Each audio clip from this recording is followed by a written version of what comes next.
So you said you're a night owl. How, like, when and how do you write? Like, specifically, like, just... I write sporadically and badly with no rhyme or reason whatsoever. I don't think I could ever like actually write for a living, like write for hire, because I take so long to write, and I just it's bad, man. It's no good. I write sporadically and badly. Hello everyone and welcome to my first pop culture video. I call it Writing Failure of Disney Star Wars. I hope this turns out well because I'm not reading off a script. I wanted to sound as best I could. So let's get started. So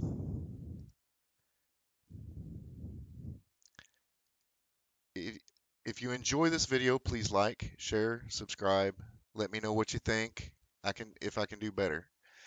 So the first thing I want to point out is that I think these people were hired because of friendship or whatever, because there's no way that any of them had any business being involved with Star Wars.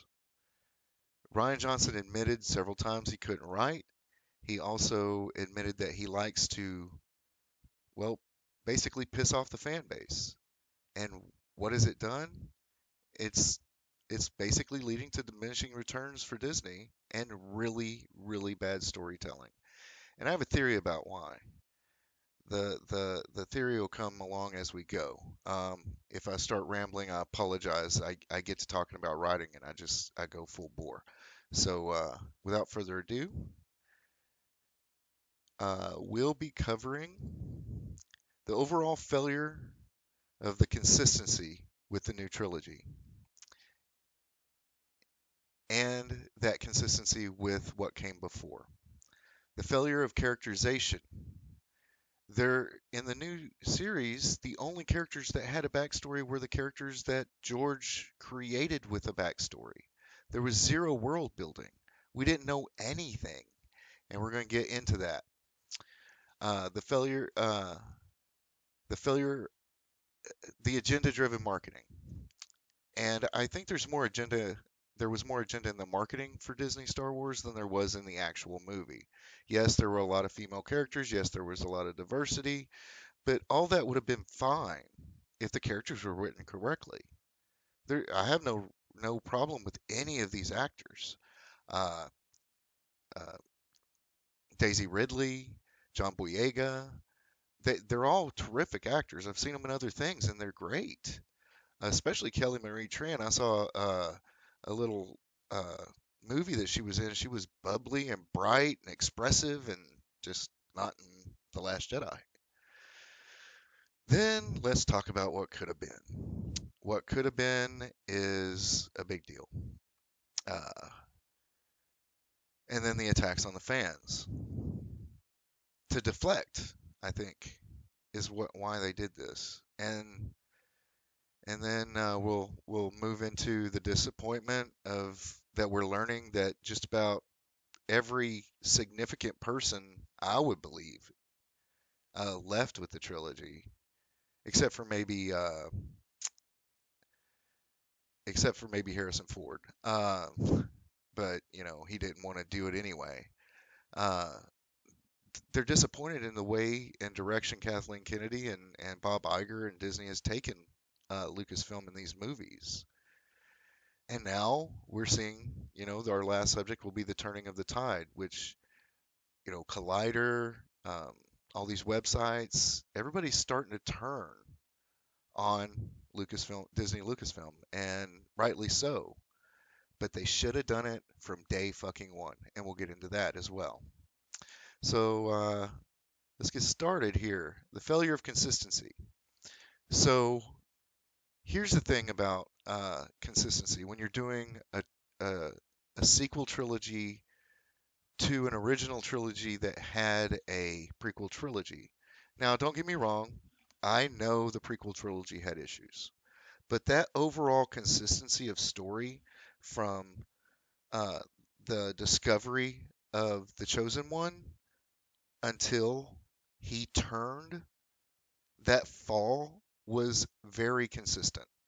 Yes, there's a problem with dialogue. Yes, George had a problem directing basically Academy Award winning actors, but the story was intact. The mechanics of the basic plot and characterization was there. Our new series has no consistency with the overall saga. There's nothing that really links these people. Even Luke Skywalker and Leia aren't the same as they were in 6 previous movies. Now, I know that they said, go back and read these comics that aren't very good, and go read these really crappy books. I mean, really, pew pew inside of, uh, I mean, Chuck Wendig is an idiot. I can't believe that any editor let some of this stuff by, and that's a huge problem. George had George had a plan. He didn't just have a plan. He used a school of writing called the hero's journey. And that tells you how these things are supposed to go, in what order, and how a story is affected. Now, this is a set law. It's like the law of physics. The hero's journey works. And there's other things that work too, but the hero's journey works perfectly. You don't have to mess with it. So they're talking about this. George plotted out his stories. And there's 2 ways to write stories. There's called plotting, where you have a plot, you know from beginning to end where everything's going to go. Your characters that you create have a destiny. And the characters don't have to be fully realized before you get started. You do that during the story. Now, a lot of writers have these characters in mind, but they tend to evolve as they go. And you get more and more interest and more meaning out of their choices. But when you plot a story, you have to adapt the characters to fit the plot. They go along, and you make minor adjustments to their choices in order to make them go where you want to. That's called plotting, and it's very successful. And it's the first thing everybody does. Now, there's another school of writing called pantsing. And it's a silly term, I know, but basically what that is you create a character or a group of characters and flesh them out as much as is humanly possible in your notes. You know these people as well as you know yourself, as well as you know your family. A lot of writers, Stephen King does this a lot. He did it in The Stand. All of those characters were fully realized before he started writing. And the great thing about this is what you do is you create these characters and then you put them in a situation. You let that situation push the characters into telling their own stories. So you have the characters fully realized in your head. And one of the common mistakes with this process is that even though the characters are realized in your head, human beings' brains fill in blanks. So during the writing process, you already know things about the characters that your readership, your viewership are not going to understand. That if you don't spell it out for them, either in the way the characters react or the way they make choices or what choices they make, then you're going to leave the characters wanting. So here's what I think happened with the consistency. J.J. Abrams had a plan. It probably wasn't a very good plan. I believe he was just trying to replace everything. The Force Awakens is beat for beat A New Hope. I believe his second story was going to be beat for beat with um, Empire Strikes Back and so on. And then, not only that, um, I believe he was trying to replace the characters because Disney wanted new stuff. They wanted their characters to be on top. They didn't want they wanted to separate George from the story. That's really what they wanted to do. And there's nothing wrong with that. They bought it, right? But because of that, they made huge decisions that were just wrong. And that's why the consistency. You have 6 movies that are perfectly consistent, And then you get to the last set of movies and there's nothing there. There's nothing to tie it together other than really bad fan service. They gave us a Luke Skywalker that wasn't the same. Then they gave us a Han Solo that reverted back to what he was. Can anybody say Jamie Lannister? I mean, it's the same thing. They were too lazy to do what was right and do their research and write it correctly, going back to how Ryan can't write, or Rion, or however you say his name. I know it's Ryan. But anyway, this is why the consistency failed, is because there was no characterization. So let's go on to that. Failure of characterization. What I believe happened was JJ tried to plot out the stories. 3 stories. He should have. We'll get into the George Lucas story treatments in a minute, but I think he was trying to plot something out. And then Ryan Johnson came in and said, "Well, wait a minute. I'm just going to put them in a situation, basically a car chase in space that's super slow and boring, so that I can do my visuals, because that's what Ryan Johnson's good at. Let's face it, those visuals are beautiful, they're great, but that's all he's good at is visuals." And JJ's kind of the same way. He's like Michael Bay. He likes to flash you, bomb you, explode you into insensibility so you don't understand what you just watched. It's crazy. This is not storytelling. Go back and read the greatest novels of all times. The writers, Charles Dickens, Stephen King, Tolstoy. They aren't lazy. It's not about flash. It's not about speed. It's about telling a story. It's about digging in to what the story is, what it's saying, what the theme is. So here's what happened. Ryan, instead of plotting, tried to pants his way through it, because you can do that and be lazy. You can say, "Oh, well, the characters did what they were going to do. It's not really my fault."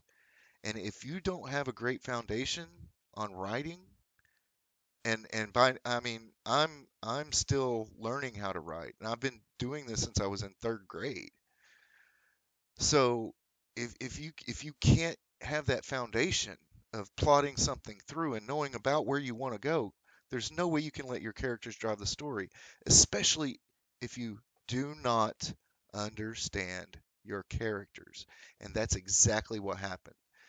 Ryan does not understand these characters. And because of that, you can tell that the main creative, who was supposed to be in charge and hold all this together, like Perlmutter and Feige did with the MCU, Kathleen Kennedy didn't understand anything about Star Wars. I think when she worked for Lucas and Spielberg, she was too busy trying to figure out the difference between a caramel macchiato and a latte. She's a money person. She's not a creative. She's not creative. You listen to the way she talks, she's not creative. And then they lied. They lied and deflected and did everything they could to make excuses. Now those of you who love the sequel trilogy, man, I wish I could. I really wish I could be like you and love it. And there are aspects that are good. I love the visuals.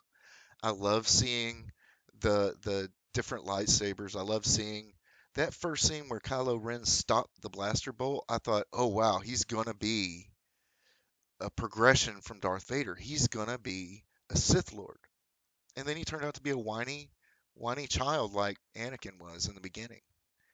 Uh, Somebody who's supposed to be the big bad guy isn't even emotionally capable of being emotionally stunted to where he's a big, baddie. It's really ridiculous. Let's go into the number one rule in writing. You know, outside of the basics, plot and characterization, is if it's not a part of the story, you get rid of it. Ryan couldn't do that with The Last Jedi. I believe Stephen King said in the Memoirs of the Craft, on writing the Memoir of the Craft, he said, "Kill your darlings.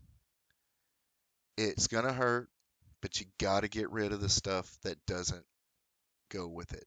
Otherwise, you're failing your audience. And let's face it, when we write a story, when good writers write a story, they're not writing it for themselves and they're not writing it for money. They're writing it to say something.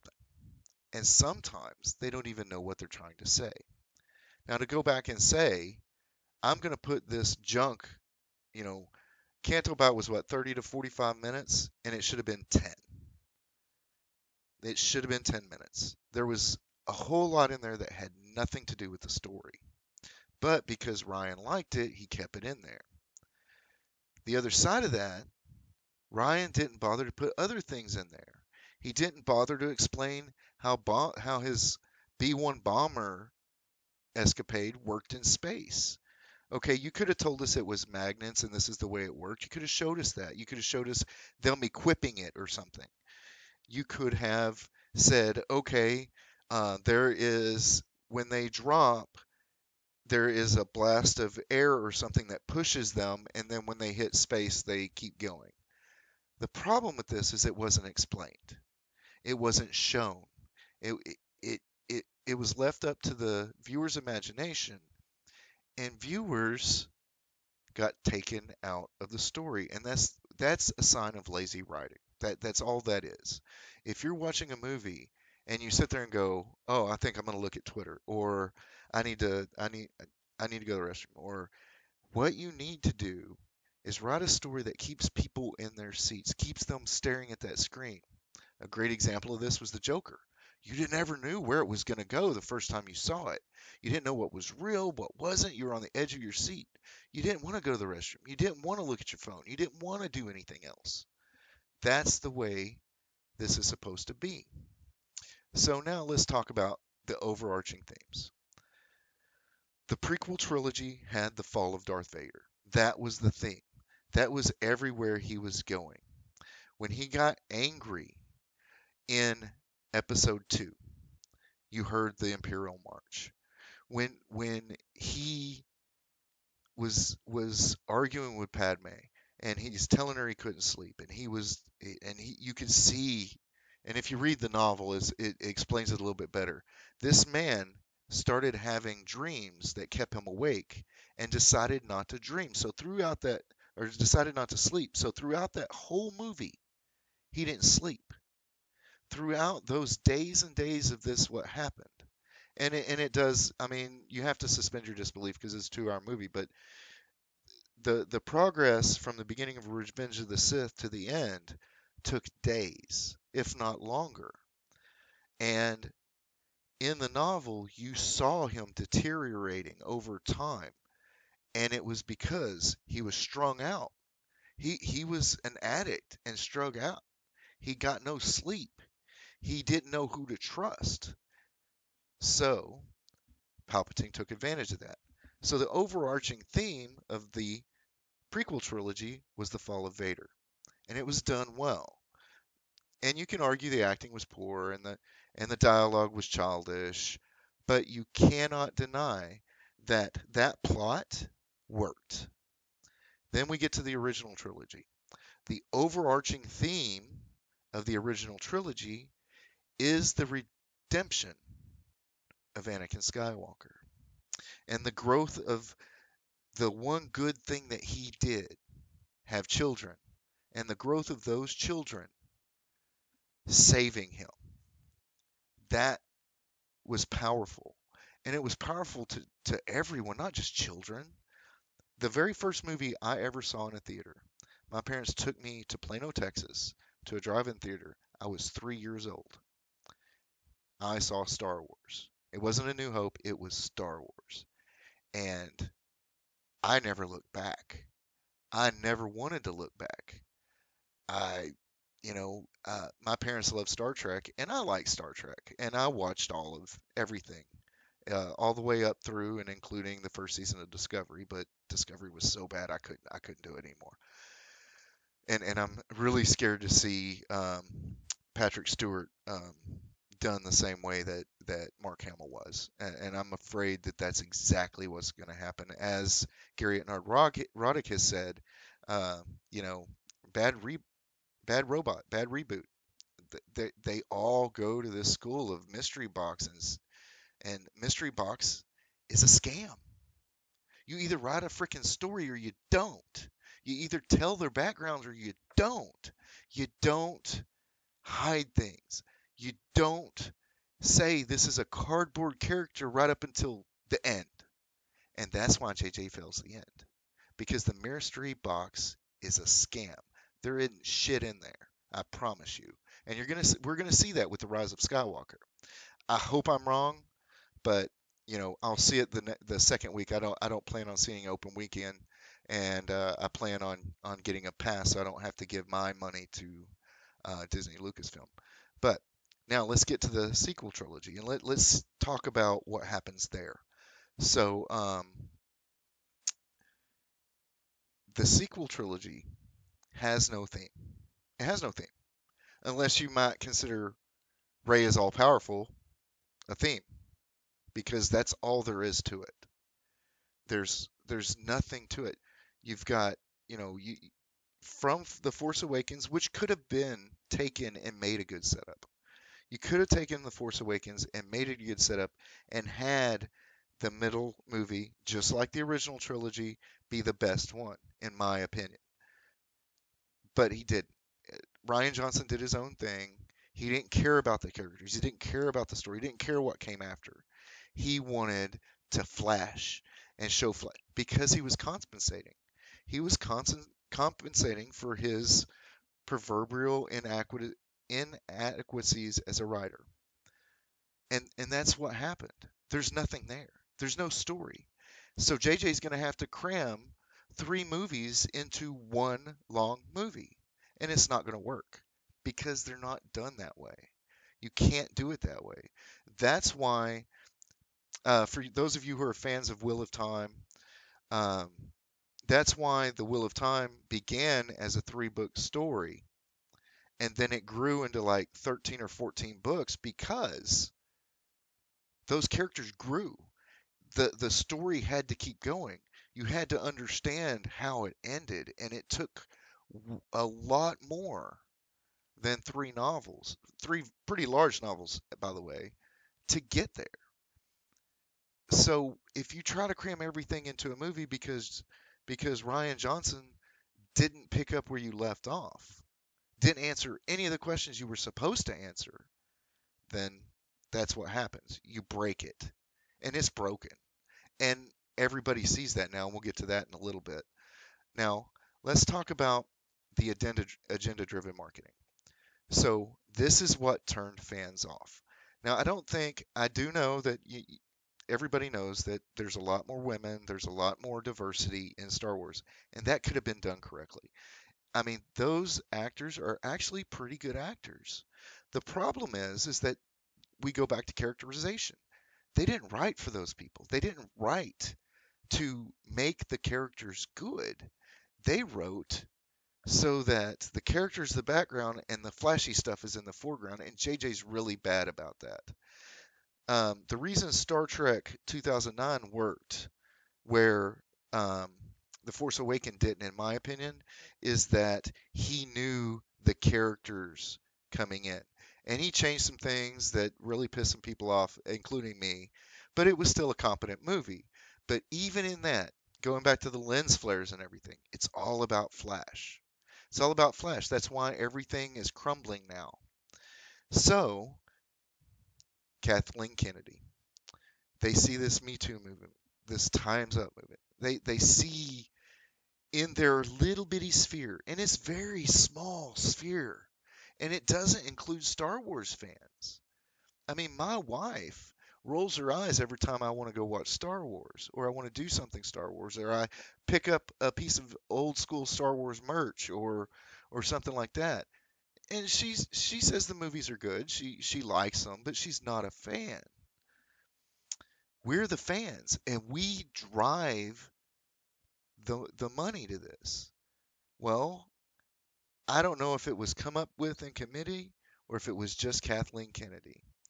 But the woke marketing, the forces female, it, it drove the real fans away. Not that they would have stayed after they saw what happened, and they didn't, but their excuse to try and bring new people in, do they not? I guess they just didn't have the market research, or their market research arm just didn't work for them. These people who want agenda don't watch movies. I know many of them. And you talk about Star Wars or Star Trek or any of these things that they're changing on us, and they never wanted to watch it. They didn't care if they had strong female characters. They didn't care if they had diversity or LGBTQ or anything like that. They don't care. They want to go and stand up and say, "Look at me."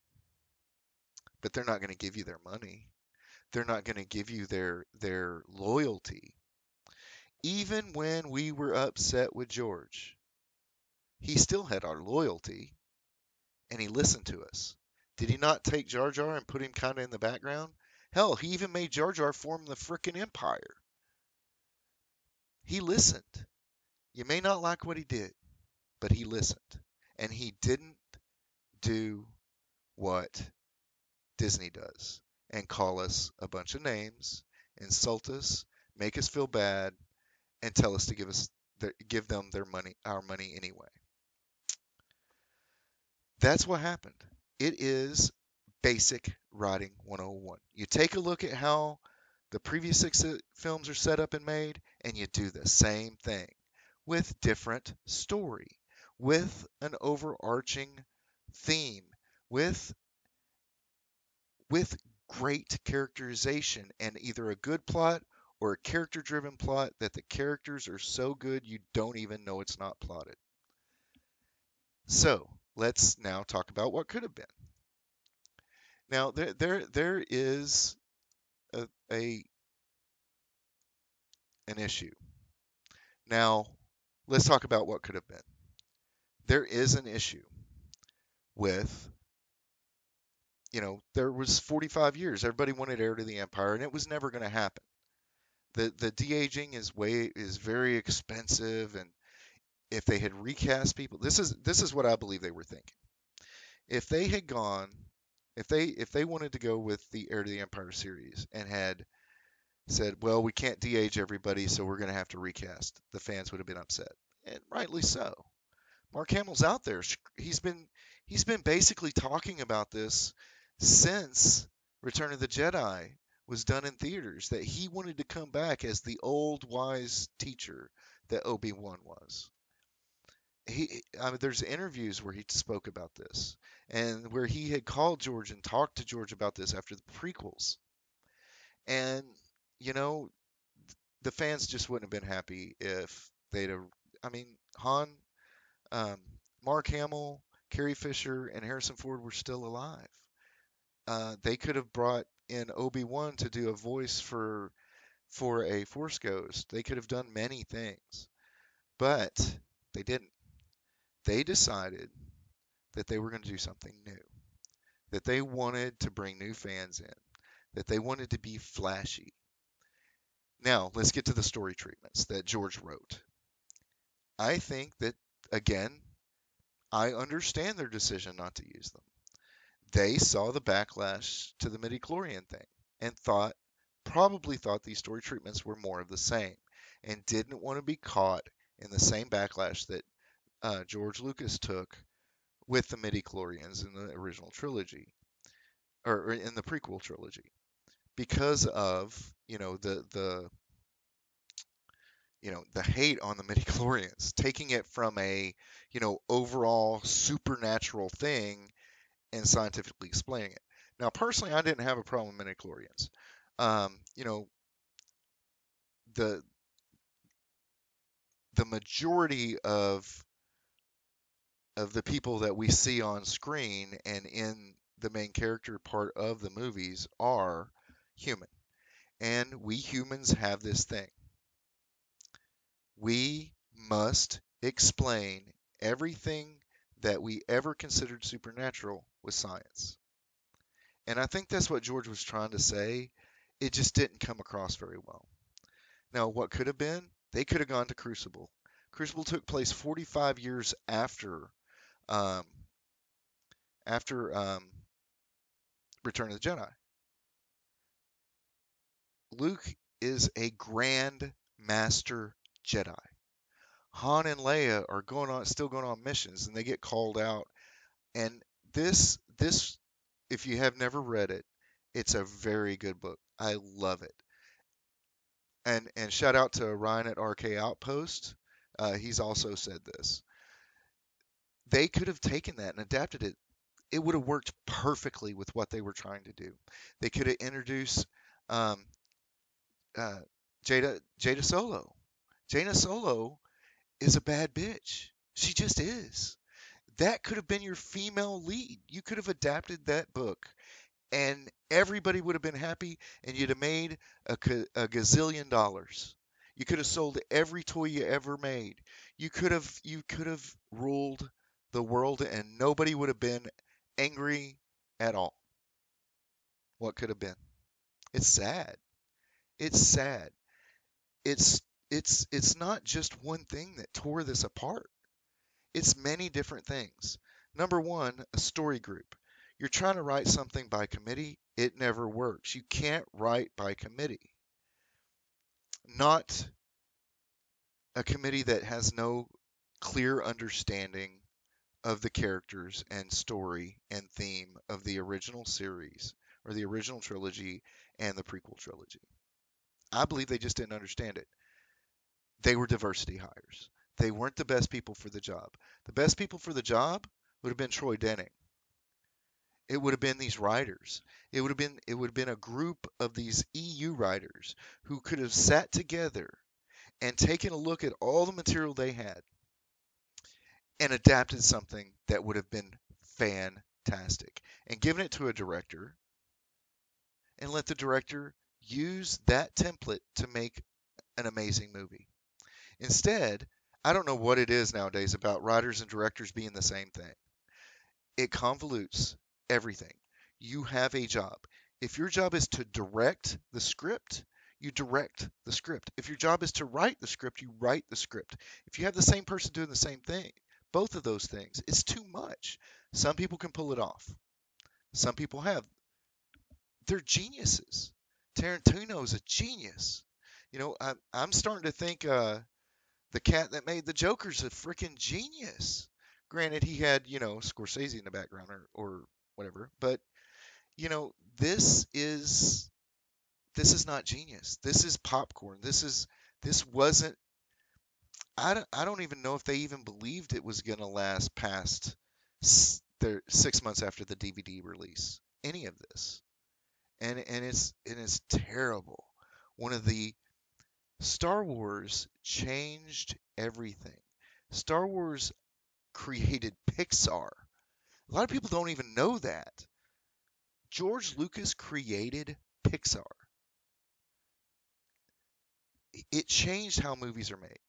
I know uh, that Boy likes to say that Avatar changed the way movies were made, and the first time I ever saw his interview where he said that, I just laughed because effects were fundamentally changed that day. The way um, George Lucas's first wife helped edit that movie together changed how that was done. I mean, we would have got a clearly different movie if she had not been involved, and it would have been bad. It would have been very bad. I mean, even looking at the deleted scenes, it would have been terrible. But it was a perfect storm, and you can't recreate that with flash, with bombs, with very slow car chases in space and mama jokes so that the viewers don't get bored. It's crazy. Now, if you haven't read The Crucible, get it on Audible. It's on Audible. Get it. I think it might even be on YouTube. I have to check that out. But I know a lot of the EU books are on YouTube. So now let's talk about how they dealt with it, shall we? They attacked us. They attacked people who had given everything to these movies. They attacked us solely because we didn't like what they produced, solely because they were trying to deflect. They knew what they've done is poor. Nobody who works in Hollywood can stand there and look at these movies and say they are good films. They can't. They are lying to people, and they're trying to use sleight of hand. Oh, the fans are toxic. They're white, male, fascist nationalists. They're racist istophobes, as Nerdrotic likes to say. And as you can tell, I've been watching the Phantom Menace for since the Last Jedi came out. And when I walked out of the Last Jedi for the first time, I didn't know what just happened. I liked the visuals, so didn't I like the movie? No, I got angrier and angrier and angrier the closer I got to home, the faster I got there. I mean, my wife had to tell me I was speeding. I mean, I was enraged because they gave us shite, and then they made us eat it, and they want us to do it again. It's not going to work. And you know who knows about that? Mark Hamill. They gave him shit too, made him eat it. Did you George Lucas the same way in the beginning? In the beginning, and then now Anthony Daniels comes out. I would be interested to see how many people who are not contractually obligated, once they're not contractually obligated to lie anymore, how many people are disappointed that were intrinsic to the original movies and these new ones. Yeah, all of them. I know I was intricate in the original series and the prequel series because I went to those movies. I went to see Revenge of the Sith 20 times. I had my first date with my first wife at at um at Attack of the Clones. It's a part of me. When I was a kid and The Empire Strikes Back came out, my parents almost went broke taking me to the movie every single day that summer. I went I and that's why I'm a writer. That's why I like telling stories. Is because of George Lucas, because of Star Wars, because of Star Trek, because of Doctor Who, because of Terminator, because of everything that they're destroying. And they're not going to make money. They're just not. They'll make a little bit, but they're not making the $4 billion that they gave for it. They're not. BBC is taking a hit. You gotta know that CBS All Access is taking a hit. You nobody, hardly anybody, except for the people reviewing it, even subscribe. It's crazy. So people are coming out of their euphoria. People are not getting what they wanted. And now it's time to talk about the turning tide. The tide is turning, ladies and gentlemen. Websites, people, shills even are coming out and saying it's junk. What we've been saying for 2 years, what geeks and gamers, what world class bullshitters, what nerdrotic, what all of you, my friends, have been saying for 2 years. Over that with world class bullshitters, over that with nerdrotic, with Gary. I mean, Doomcock, Doomcock, I love Doom, all hell Doomcock. We've been saying this, and what do we get for our trouble? We are evil white istophobes. Unbelievable. Unbelievable. Let's just take Trump derangement syndrome and label everybody. I thought we weren't supposed to label anymore. I thought labels were what was causing problems. So, I want to end on this because this is central to many of our lives. There is no emotion. There is peace. There is no ignorance. There is knowledge. There is no passion. There is serenity. There is no chaos. There is harmony. There is no death. There is the force. I want to thank everybody I've mentioned during this video. I want to thank Ryan, Geeky Candy, Mary Mayhem, um, uh, uh, everybody that encouraged me to get started. But most of all, I need to thank Jeremy from Geeks and Gamers. And I need to thank him because this would not have happened. I would still be sitting here watching all of you, commenting every now and then. I wouldn't have put myself out here. I wouldn't have dressed up in green paint. And my wife got mad at me for sitting while I did that video for the Peace Talk stream, or used to be called the Hater stream, because it made my belly look big. And she's like, it wasn't a good look. But I'm putting myself out there because you, all of you that I've mentioned, the Fandom Menace, the Fandom Collective, you guys, you're the example. So that closes my video. If you did like this, this is a new thing for me. It's easier for me to put my writing out there than to put myself out there. So I hope you enjoyed this. I know it's probably going to be crude. I'm a hardware tech. I work on servers, and I do, Windows Server stuff and stuff like that. I'm not really big on graphic design and stuff, so I'm just now learning this, and I've got to cut this together with Adobe Premiere because I get a discount on that through my work. But you guys are the best, and my wife sat there for all through dinner and watched Mary Mayhem stream with me, and she's not even a big fan of Star Wars and science fiction, but she loves you guys just as much as I do. I hope to see you again, and you guys have a great day.